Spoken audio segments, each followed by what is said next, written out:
नमस्कार, news India देख रहे हैं आप और आपके साथ मैं हूं सुरभि तिवारी। कभी सोचा है कि किसी जुर्म के पीछे छिपे राज कितने गहरे हो सकते हैं? जब जुर्म की खबरें सुर्खियों में आती हैं, तो हम सिर्फ घटना के सीन देखते हैं, लेकिन क्या हम उन अनकहे पहलुओं को समझते हैं जो उसके पीछे हैं? एक हत्या, एक चोरी या कोई संगीन अपराध, हर जुर्म में ऐसा कुछ छिपा होता है जो हमें चौंका देता है। सस्पेंस यहीं से शुरू होता है, उस घटना के पीछे के गहरे राज जो हर बार सच्चाई को पर्दे के पीछे से बाहर खींचता है। जब समाज में कोई असमानता होती है या फिर कोई अपराधी बेहद शातिर तरीके से अपनी मंशा को अंजाम देता है, तो सवाल उठता है, क्या सचमुच हम उस जुर्म को समझ पाए हैं? असल में जुर्म सिर्फ एक घटना नहीं है, बल्कि एक गहरी साजिश होती है जिस समाज के हर पहलू को छेड़ देती है।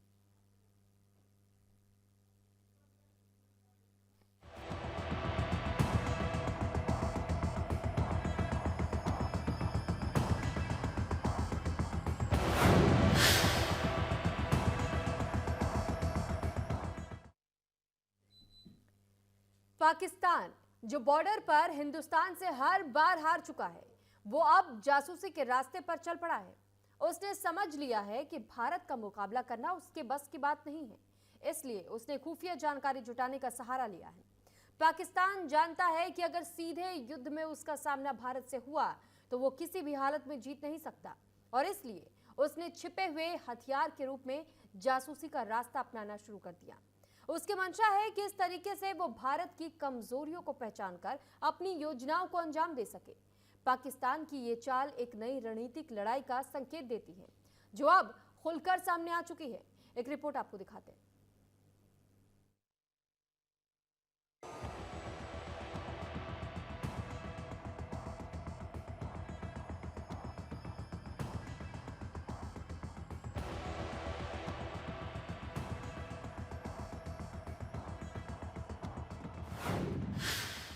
जैसलमेर के डीआरडीओ में सेंध लगाई, देश की सुरक्षा पर विपदा आई। हर गली में फैला जासूसों का जाल, नापाक पाकिस्तान फिर हुआ बेनकाब। पाकिस्तान ने भारत के दामन को छलनी करने के लिए आतंकवाद के साथ साथ एक नया रास्ता पकड़ा है। वो रास्ता कोई और नहीं बल्कि जासूसी का है। दरअसल पाकिस्तान से रिश्तों में खटास पैदा होने के बाद भारत ने बॉर्डर पर मुस्तैदी बढ़ा दी है, जिससे आतंकियों के लिए भारत में घुसपैठ कर दहशत फैलाना नामुमकिन हो गया है।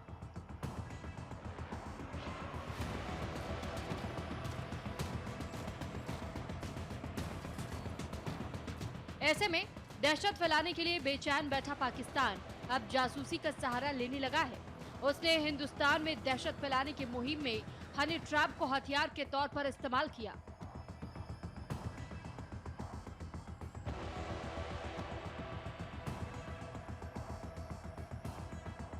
पाकिस्तान ने हनी ट्रैप का इस्तेमाल कर भारत की उन संस्थाओं की खुफिया जानकारी हासिल की जहां भारत की इजाजत के बिना परिंदा भी पर नहीं मार सकता। इस तरह की कई खुफिया जानकारी मिलने के बाद पाकिस्तान ने असलहे और बारूद की जगह हनी ट्रैप को दे दी है। जिस तरह पाकिस्तान के लिए जासूसी के मामले में जासूसों के नए नए चेहरे सामने आ रहे हैं, वो सभी को हैरान कर रहे हैं।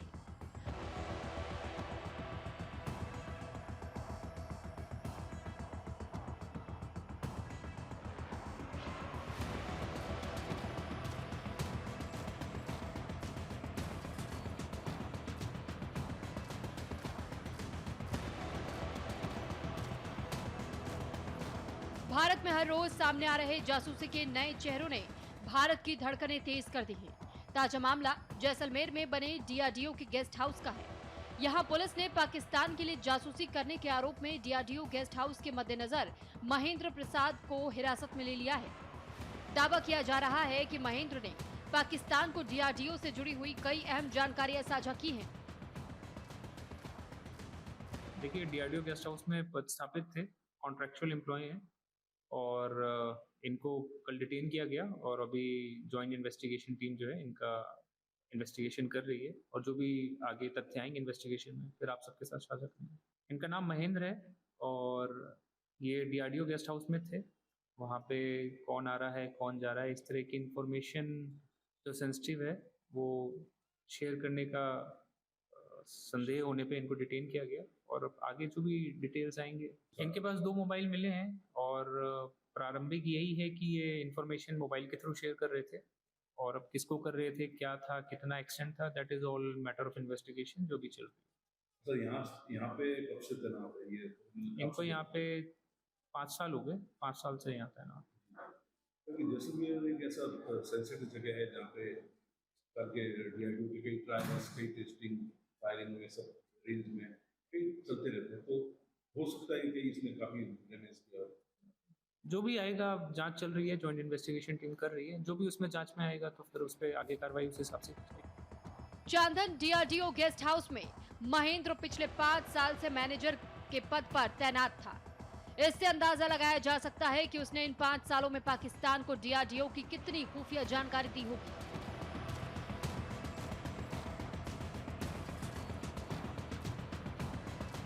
अभी तक की जांच में ये बात सामने आई है कि आरोपी महेंद्र अपने फोन से ही पाकिस्तान को सभी खुफिया जानकारी दिया करता था।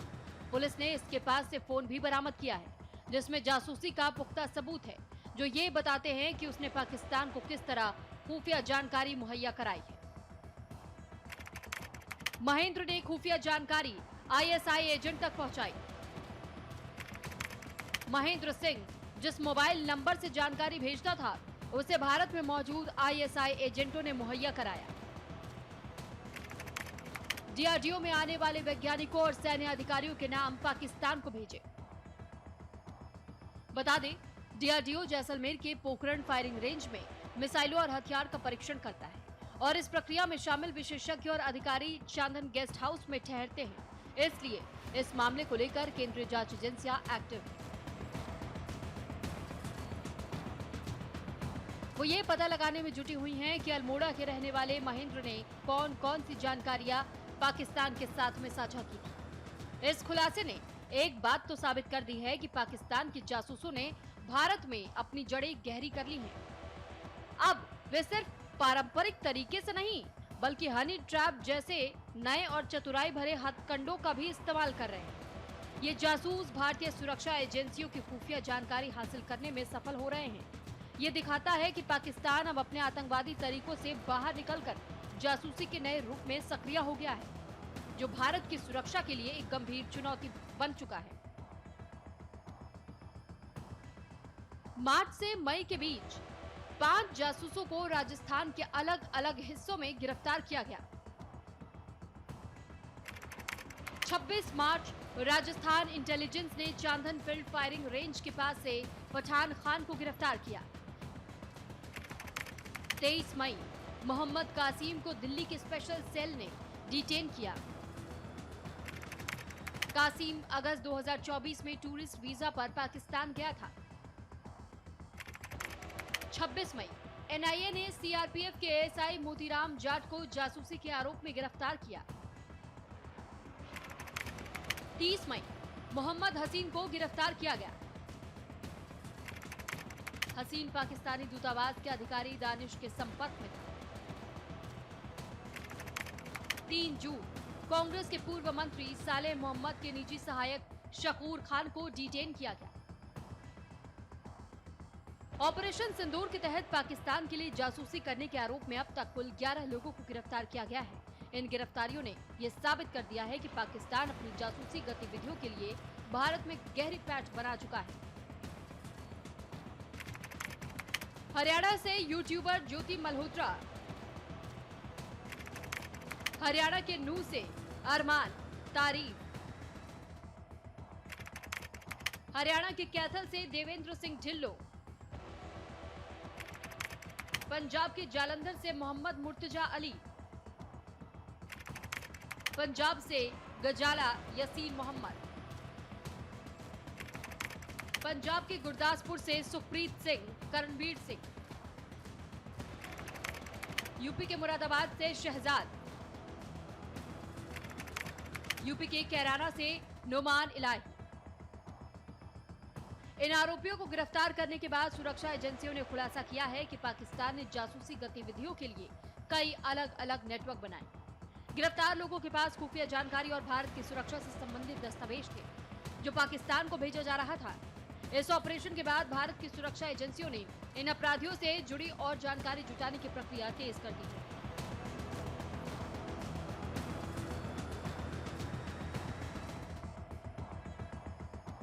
देश के अलग अलग हिस्सों से जितने जासूस अब तक पकड़े गए हैं, वो किसी न किसी ऐसे संस्थान की जासूसी करने के आरोप में पकड़े गए जिसकी जानकारी पाकिस्तान के हाथ लगना भारत के लिए खतरे का संकेत है।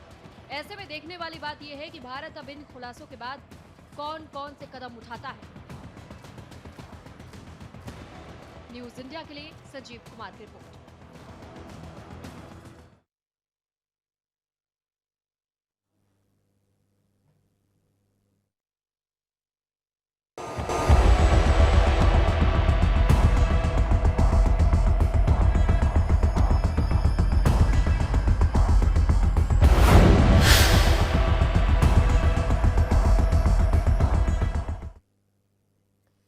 तो कालाबाजारी सिर्फ वस्तुओं की नहीं होती है, बल्कि खून की भी होती है। चौंके नहीं, ये सच है, 100 आने सच, एकदम खरे सोने की तरह। हाँ, आपने सही सुना, खून की कालाबाजारी ये एक अजीब और डरावनी सच्चाई है। आजकल जहां इंसान अपने जीवन के लिए हर पल संघर्ष करता है, तो वहीं कुछ शातिर लोग इंसानियत का फायदा उठा रहे हैं। सोचिए, जिस खून से हम जीवन पाते हैं, वही अगर पैसा बनाने का जरिया बन जाए तो फिर समाज में क्या हो सकता है। यह खतरनाक खेल है जो धीरे धीरे हमारे अंदर घुसपैठ कर रहा है। यह मामला अब सिर्फ कानूनी नहीं बल्कि मानवीय भी बन चुका है। कैसे, एक रिपोर्ट के जरिए आपको बताते हैं।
लखनऊ में हुई मधु की मौत ने कई सारे सवाल खड़े कर दिए। ससुराल वाले मधु की मौत को आत्महत्या बता रहे हैं, जबकि मधु के मायके वाले उसे आत्महत्या। ऐसे में मधु की मौत इस समय सबसे बड़ा रहस्य बन चुकी है। इस पूरी गुत्थी को सुलझाने के लिए पुलिस ने मोर्चा संभाल लिया है। ये रिपोर्ट आपको दिखाते हैं।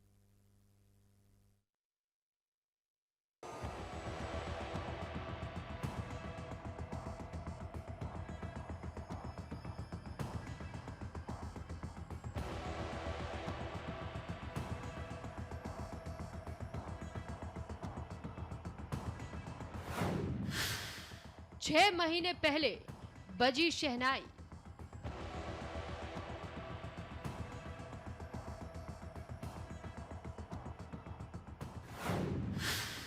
छह महीने बाद बेटी की अर्थी आई।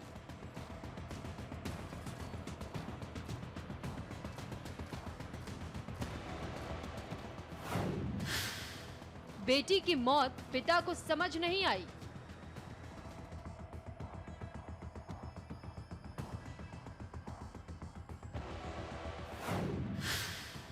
बेटी की मौत की गुत्थी उलझी।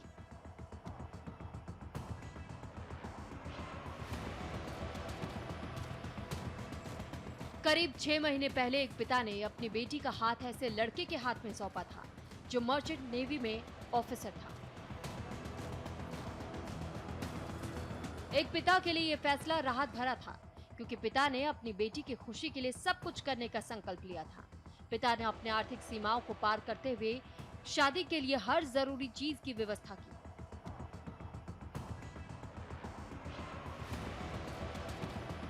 बेटी की मुस्कान और उसके नए जीवन की शुरुआत के लिए पिता ने हर कष्ट सहन किया, जिससे उनकी बेटी अपने ससुराल में खुश रहे। लेकिन उनकी ये ख्वाहिश बस एक ख्वाहिश ही बनकर रह गई। शादी के 6 महीने बाद ही बेटी की मौत की खबर आ गई।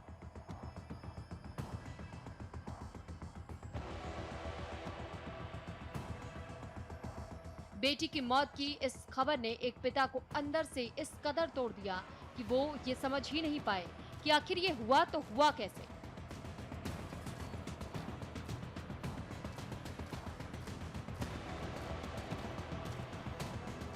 लखनऊ के सुशांत गोल्फ सिटी के ओमेक्स वाटर स्केप कॉम्प्लेक्स में मर्चेंट नेवी के सेकंड ऑफिसर अनुराग सिंह की पत्नी मधु सिंह का शव फांसी के फंदे से लटका हुआ मिला।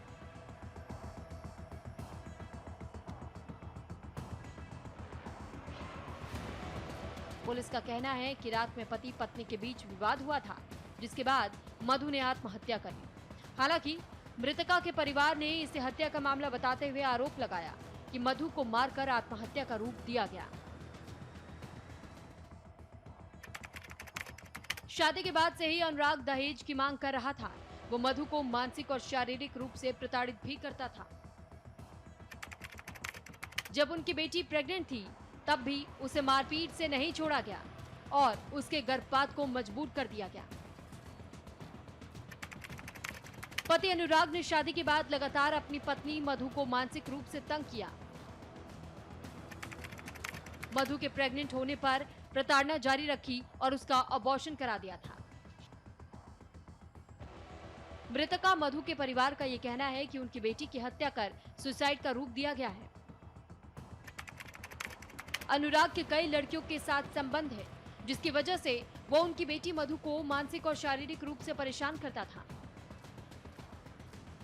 सूत्रों की माने तो 25 फरवरी 2025 को दोनों की शादी हुई थी। दहेज की मांग पूरी ना होने पर मधु कुछ समय तक मायके में रही।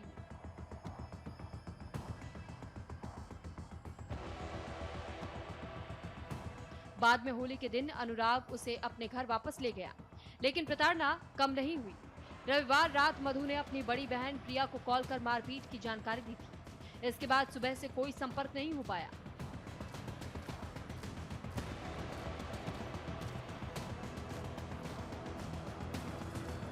मृतका के पिता फतेह बहादुर का आरोप है कि रात में ही मधु की हत्या कर दी गई और सुसाइड दिखाने के लिए अगले दिन जानकारी दी गई। पति अनुराग सिंह करीब 10 दिन पहले छुट्टी पर घर आया था। घटना की रात किसी बात को लेकर दोनों में विवाद हुआ था।